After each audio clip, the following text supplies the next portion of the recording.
मातः समस्त जगतां मधुकैटभारेः वक्षो विहारिणि मनोहर दिव्यमूर्ते श्रीस्वामिनि श्रुतजन प्रियदान श्रीले श्री वेंकटेश दयिते तव सुप्रभातम.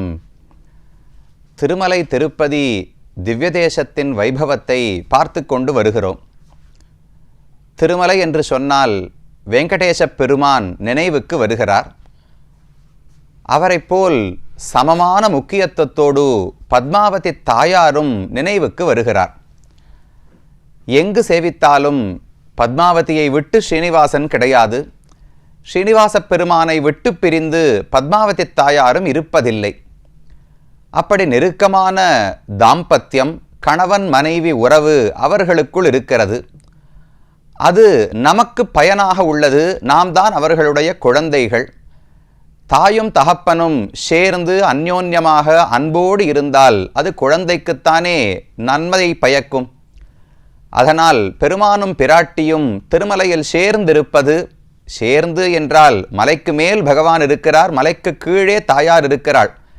அப்போ நேரடியாக ஃபிசிக்கல் செப்பரேஷன் என்று நமக்கு தோன்றலாம், தனித்தனியாகத்தானே இருக்கிறார்கள் என்று.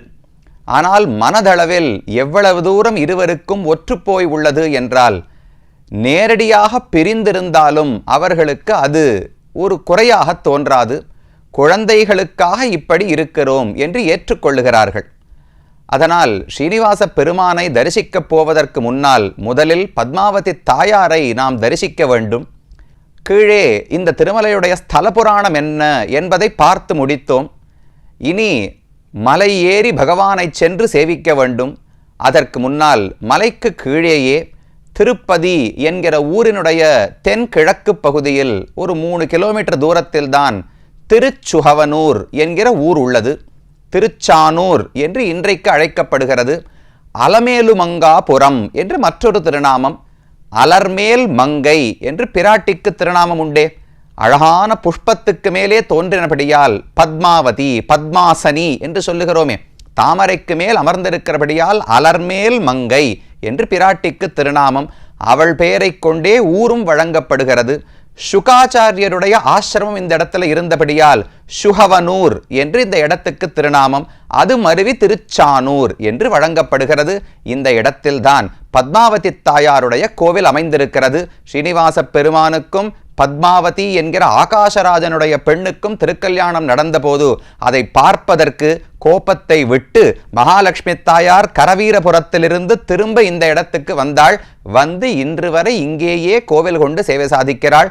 அவளுடைய ஆலயத்தை தான் நாம் இந்த பகுதியிலே தரிசிக்க இருக்கிறோம். இருக்கிற இடம் உங்கள் எல்லாருக்கும் தெரியும், அடியேன் சொல்ல வேண்டிய தேவையே கிடையாது.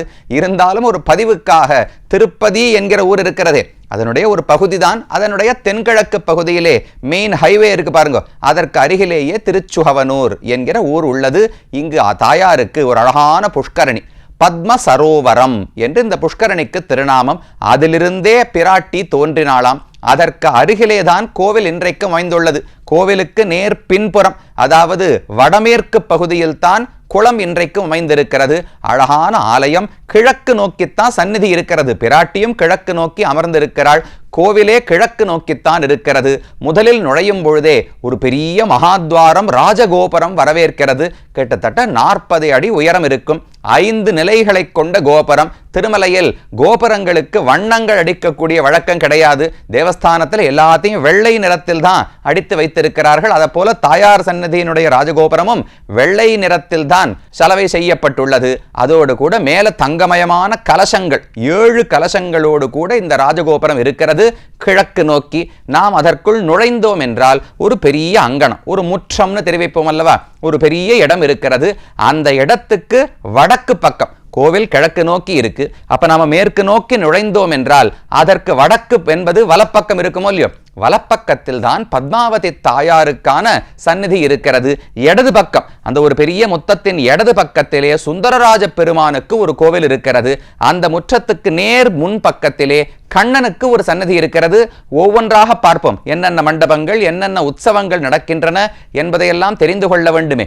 மகாத்வாரம் வழியாக நுழைந்தோம் என்றால் நடுவிலே பெரிய முத்தம். அந்த முத்தத்துக்கு வடக்கு பக்கத்தில் தான் பத்மாவதி தாயாருக்கான ஆலயம் ஏற்படுத்தப்பட்டுள்ளது. முதல்ல பார்க்கும் பொழுது ஒரு வரவேற்புக்கான மண்டபம், அந்த இடத்துல தாயாருக்கு ஆசீர்வாத மண்டபம்னு சொல்லப்படுகிறது. அங்குதான் வேத விற்பன்னர்கள் எல்லாம் அமர்ந்து எப்போதும் வேதங்களை ஓதுகிறார்கள். எப்போது உற்சவத்தில் வாத்தியம் வாசிக்கணும்னா இந்த மண்டபத்தில் தான் அமர்வார்கள்.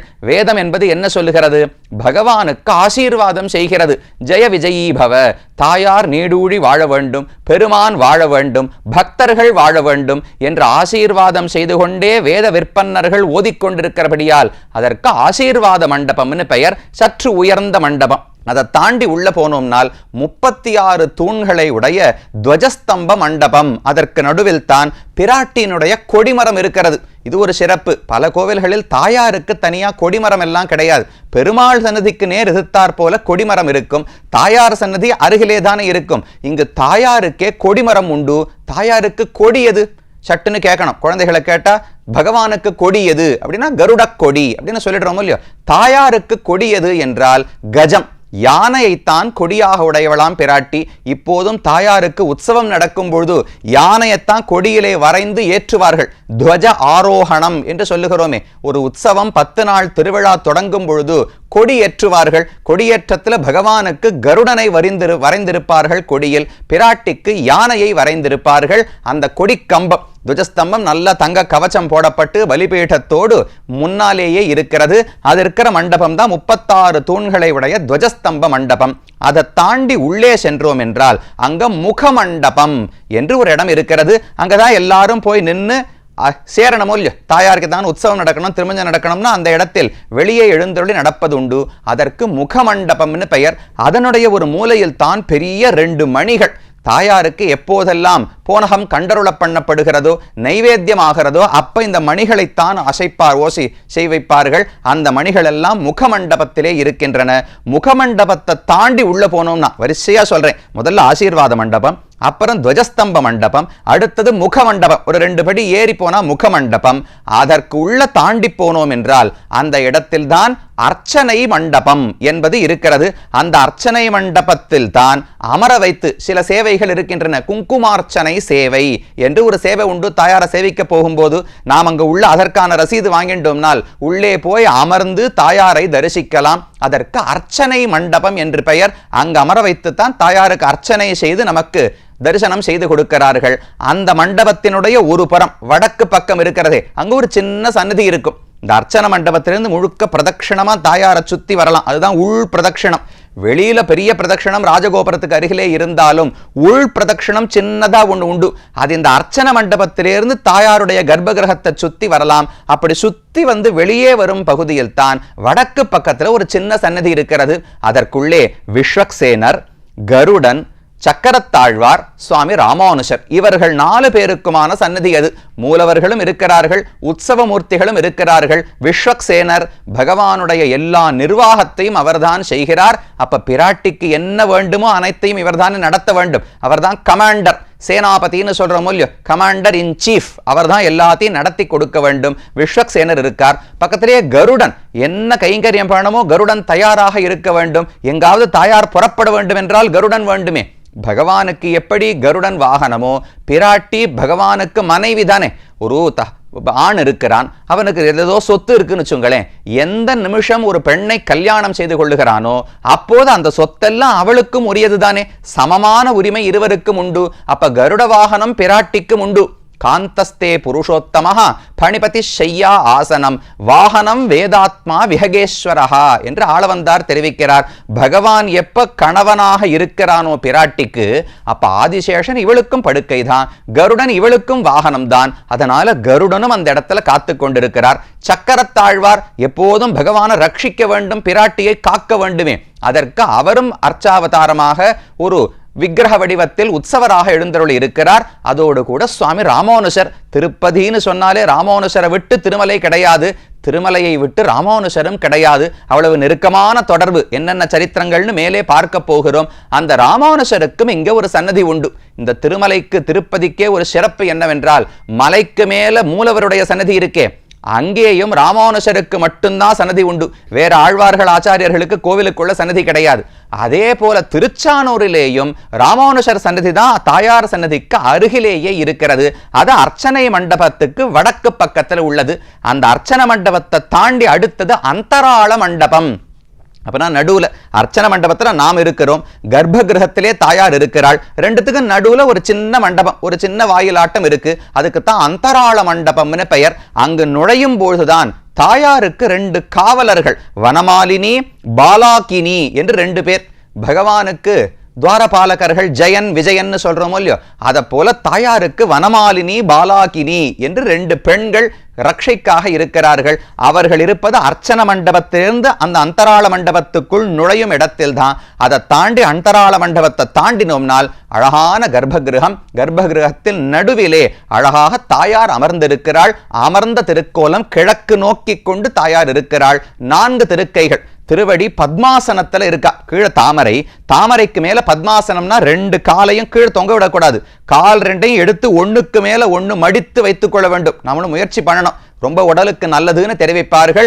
உட்காரணும்னா உடல் நல்ல பிளெக்சிபிலிட்டி இருக்கணும். வளையக்கூடிய உடலாக இருந்தால் தான் அமர முடியும். தாயார் பத்மாசனம், கீழியும் ஆசனம் பத்மம், தாயாரும் பத்மாசன நிலையில் அமர்ந்திருக்கிறாள். மேல 4 திருக்கைகள், மேல் 2 திருக்கைகளாலே 2 தாமரைகளை பிடித்து கொண்டு ஒரு கையால அபயஹஸ்தம். யாரும் பயப்பட வேண்டாம், நான் இருக்கேன், நான் தானே உலகத்துக்கு தலைவி. ஈசானாம் ஜெகதோஸ்ய வெங்கடபதேஹே விஷ்ணோஃப் பராம் பிரேயசீம் என்று சொல்லுகிறோமே. பிராட்டியை பற்றி சொல்லும்போது ஈசானா ஜெகதஹா, உலகத்துக்கு பகவான் எப்படி ஈஸ்வரன் சொல்றோமோ இவள்தான் ஈசானா. ஈசானானா இயக்கக்கூடியவள், உலகத்துக்கே தலைவி, சுவாமினி என்று பொருள். அப்ப தாயார் அபயம்னு சொன்னால் உண்மையிலேயே யாரையும் பார்த்து பயப்பட வேண்டாம். பகவான் பயப்படாதே அபயம்னு சொன்னால் உலகத்தாரை பார்த்து பயப்படாதே என்று சொல்லுகிறார் என்று பொருள். ஆனா நமக்கு என்ன கஷ்டம் தெரியுமா? உலகத்தில் இருப்பவர்களை பார்த்து பயம் கிடையாது, பகவானை பார்த்துத்தான் பயம். இவர் என்ன ஏற்றுக்கொள்வாரா மாட்டாரா, தண்டனை கொடுப்பாரா அனுகிரகிப்பாரான்னு தெரியலையோ இல்லையோ. அதுக்குத்தான் தாயார் இடத்துல போனா அவ அபயம்னு சொல்றா. பகவானை பார்த்து கூட கவலைப்படாதே, நான் இருக்கிறேனே, நான் தான் தாய். ஈசானாம் ஜெகதோஸ்ய வெங்கடபதேஹே விஷ்ணோஃப் பராம் பிரேயசீம். 2 பதவிகள். உலகத்துக்கு தாயாக ஈஸ்வரியாக இருக்கிறாள், பகவானுக்கு ஆசை மனைவியாக இருக்கிறாள். இந்த ஒரு அழகான பொசிஷன் இருக்கே, அதை வைத்துக் கொண்டுதான் 2 பேரையும் சேர்க்கிறாளாம்.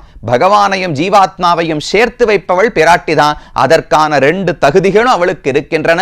அதனால ஒரு கையில அபயஹஸ்தம். அப்படியா எல்லாருக்கும் அபயம் அளிப்பாளானால் இதோ திருவடி இருக்கே, இந்த திருவடிகளை பிடித்து கொண்டால் நீங்கள் பயப்பட தேவையில்லை என்று நமக்கு சொல்லிக் கொண்டிருக்கிறாள். அழகான மூலவர் ரொம்ப பல தங்க ஆபரணங்கள், வைர ஆபரணங்கள், அழகான பட்டுப்புடவை அணிந்து கொண்டு தாயார் மூலவரை சேவிக்கிறோம். உற்சவர் பத்மாவதி தாயார் அதே போலத்தான். பார்த்தாலே ஒரு இளம் பெண், ஆனா கண்ணு மட்டும் ரொம்ப பெருசா இருக்கும். பத்மாவதி தாயார் சேவிச்சோம்னா முகமும் திருமேனியும் ரொம்ப சின்ன திருமேனி, இடுப்புனே ஒண்ணு இருக்குன்னு சொல்ல முடியாது, அவ்வளவு மெல்லிய இடையோடு இருப்பாள். ஆனா திருமுக மண்டலம் முழுக்க கண்ணு, அவ்வளவு பெருசுக்கு கண் திறந்து இருக்கிறது. பக்தர்களை பார்த்து அவ்வளவு ஆனந்தம். ஓ இன்னும் கூட்டம் வரணும், இன்னும் கூட்டம் வரணும்னு முழுசாக செங்கண் சிறுச்சிறுதே எம்மேல் விழியாவோ அங்கண் 2 கொண்டு எங்கள் மேல் நோக்குதியேல் எங்கள் மேல் சாபம் இழிந்துன்னு ஆண்டாள் பாடுகிறாள். பகவானுடைய கண் பார்வை முழுசா பட்டுதுன்னா நமக்கு பாபம் எல்லாம் போயிடும். அதே போல தாயார் அனுகிரகம் முழுமையாக வேண்டும். இன்னும் மலை ஏறணுமே, 7 மலைகள் ஏறும் பலத்தை தாயார் தான் அருள வேண்டும். அதற்கான ஸ்ரத்தை பக்தியை தாயார் அருள வேண்டும். அருளுவதற்கான கண்களோடு தான் மலர்ந்து காட்சி அளிக்கிறாள். அப்படி மூலவரும் உற்சவருமாக வரும் பக்தர்கள் அனைவருக்கும் அருள் பாலிக்கிறார்கள். பக்கத்திலே ஒரு சின்ன ஸ்ரீனிவாச பெருமாள், மலையப்ப சுவாமி உற்சவ மூர்த்தியாக இருக்கார். பெருமாளை விட்டு தனியாக தாயார் இருக்க முடியாது. கூடவே ஒரு ஸ்ரீனிவாச பெருமாளும் இந்த கர்ப்பகிரகத்திலே எழுந்தருளி இருக்கிறார். இது தாயாருடைய சந்நிதி. இன்னும் பல சந்நிதிகள் இந்த கோவிலுக்குள் உள்ளன, பல உற்சவங்களும் உள்ளன. என்ன என்று அடுத்த பகுதியிலே பார்ப்போம்.